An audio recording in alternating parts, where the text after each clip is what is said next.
Good evening, everyone, and welcome to our Parsha Pearls. What I'm going to talk about today is something more connected with the particular Haftarah of this coming week. Not just this coming week, but in actual fact, over the next 2 weeks, the Haftarahs we read introduce us to the life of the prophet Jeremiah. The 52 chapters of the biblical book of Jeremiah are some of the most poignant and heart-wrenching in the entire Tanakh, depicting the sunset of the Jewish people in their homeland and the destruction of the first temple and Jerusalem in the hands of Babylonia in the year 586 BCE. And we read it at this particular point in time precisely because this is when that transpired. This is when, during these 3 weeks, Jerusalem was besieged and the temple was destroyed. The opening of the book of Jeremiah tells the story of how God dispatches the prophet on a grueling mission to transform a depraved Jewish nation from horrific immorality to justice and compassion, to make them aware of the dire consequences that would befall them if they don't mend their ways. Sadly, as we know, Jeremiah's pleas and his warnings to his people went unheeded. He was deemed by most at the time as a fanatical madman as he wandered the streets of Jerusalem and attempted to ignite the conscience of his people. Ultimately, again, he witnessed firsthand the destruction of Jerusalem. He bore witness to the destruction, the devastation of the first temple, the massacre of hundreds of thousands of Jews, and the exiling of his nation. This was the first time in history when the Jewish people had lost their independence from their own homeland and they were expelled. At the time, it seemed this was the end. In the two biblical books that he authored, Jeremiah and Eicha, we discover how Lamentations, we discover how deeply he suffered. He lived alone. He was poor, and he experienced constant rejection by the people he loved, by the people he reached out to. He was beaten. He was tortured. And as a result, this great prophet wrestled with incredible loneliness, with feelings of defeat, and unbelievably profound despair. I'll share with you some of his own words. I have become a laughing stock. Everybody mocks me. Cursed be the day that I was born. Why did I ever come out of the womb to see trouble and sorrow and to end my days in shame? Can you imagine walking around with that sense of feeling, with that deep-seated emotion, trying to engage with people who just simply didn't want to know? Begging the question, how did Jeremiah, indeed one of the greatest prophets in Jewish history, manage to deal with this sense of despair and isolation? How did he deal with the disappointment, with the abandonment, with the agony? Well, the opening chapter that we read on Shabbat in synagogues across the world, depicting the moving first encounter between this great prophet and God, provides the answer. And I quote, "The word of God was upon me," Jeremiah was saying. "When I had not yet formed you in the belly," God said, "I already recognized you. And when you had not yet come forth from the womb," says God, "I sanctified you. A prophet to the nations I have made you." That message is simple and profound. Yes, God is saying you will face much inner and outer turmoil.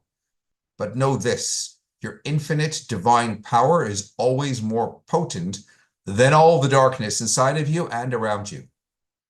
I chose you, says God. I know your strengths, perhaps better than you do.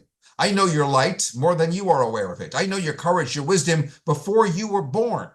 Your soul is an extension of mine. Before you faced any darkness, I knew how much infinite light you possess because your light is part of mine. The point God is making to Jeremiah is simply this: our fears consume us only because we allow the inner voice of gloom to overtake us and define us such that we forget our truth, which is this: I may be dealing with some inner or external turmoil, but my divine soul, my sacred core, it precedes all else. And it is precisely in that awareness and with that power that I know I can always prevail. That's what saves Jeremiah. And frankly, it can help us all. Throughout all of his turmoil, he never doubts for a moment that God is with him, that God has sent him. And as dark as the situation is, he contains all the resources needed to bring light into the darkness. He's not a victim. He's sent into this very space, and therefore he can overcome. Musicians, when they read music carefully, observe the rest signs. It might well be that there is no music in a rest, but there is the making of music in that rest. Without the rest, there's a constant cacophony. In life, there are times when God can appear to be silent. And it is then when Jeremiah, and frankly, all of us, can feel the struggle. And yes, Jeremiah, as indeed no doubt we do, speaks freely of whatever he's grappling with. He doesn't deny his emotions. He's brutally honest about whatever is going on in his psyche. But throughout it all, he knows he's not alone. He's an ambassador of the divine, who has given him all the tools required to fulfill his mission, his purpose, and his role in life. In May 1940, when the Nazi war machine was sweeping across Europe and Great Britain was about to be attacked by Germany, Winston Churchill was elected. His weapons, as we know, were his pen, his voice, and his words. "I have nothing to offer but blood, toil, tears, and sweat," he told the House of Commons in his first speech as Prime Minister. And even as the war news spread and moved from dangerous to desperate to disastrous, Churchill never wavered. In speech after speech, he infused the British with the spirit to fight on. Ultimately, he saved the free world. To be sure, throughout much of his life, Churchill was prone to, as we know, periods of acute depression, which he referred to as the black dog. He told his daughter, "I've achieved a great deal to achieve nothing in the end."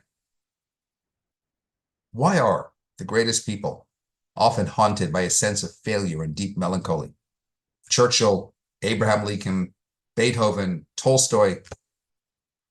Maybe it's their depth that makes them far more sensitive to all that is going on inside of them and around them.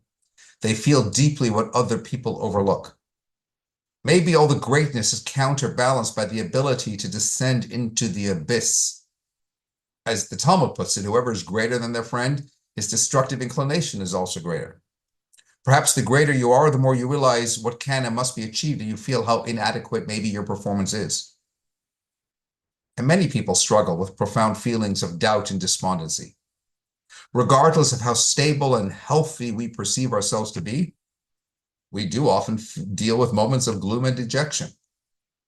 But God's message to Jeremiah is a message to every single one of us.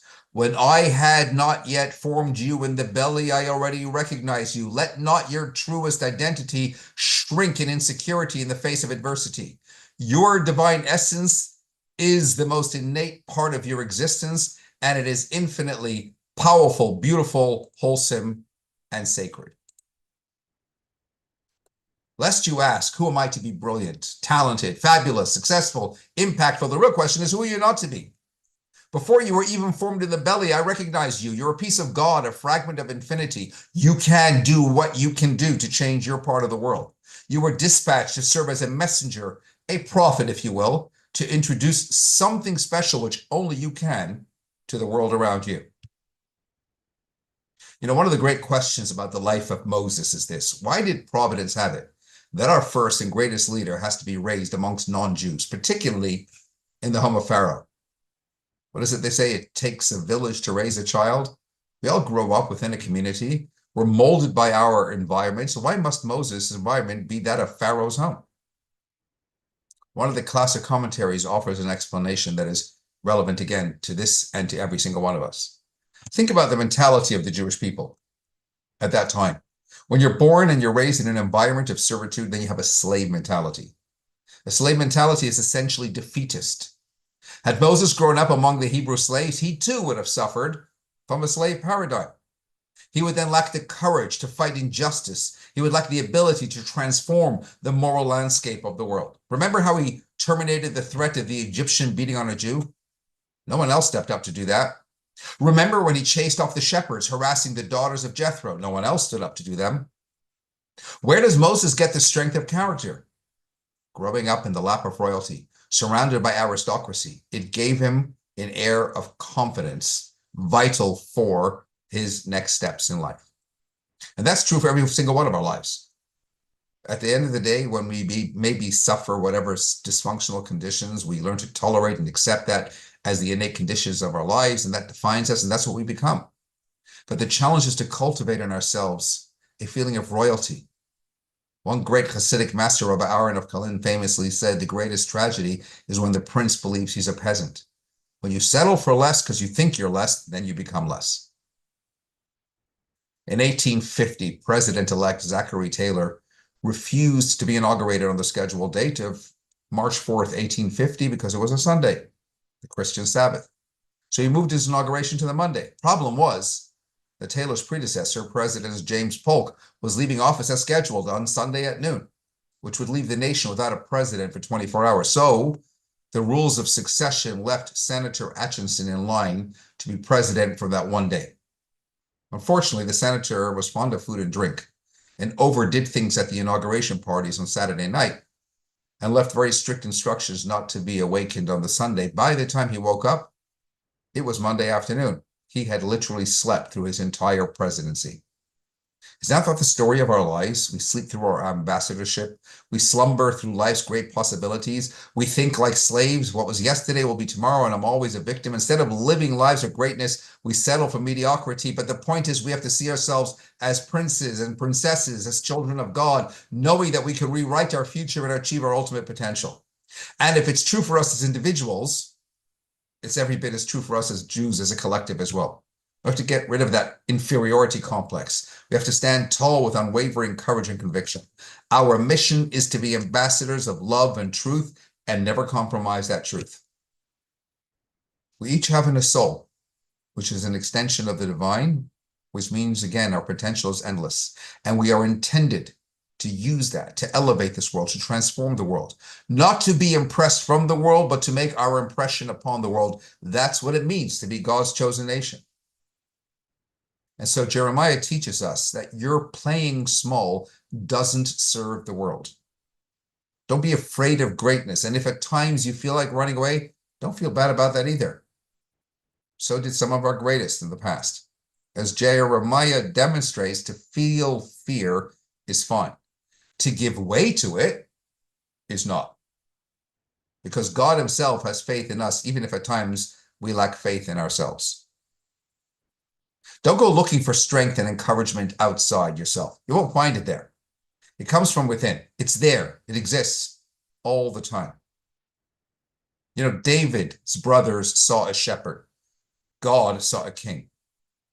Let God define you, not others. That remains our role today in our personal lives and indeed in our collective lives in the world around us as we strive individually and collectively to drive away that black dog, and indeed with the intent of bringing ultimate redemption to our world. Wishing you a Shabbat Shalom.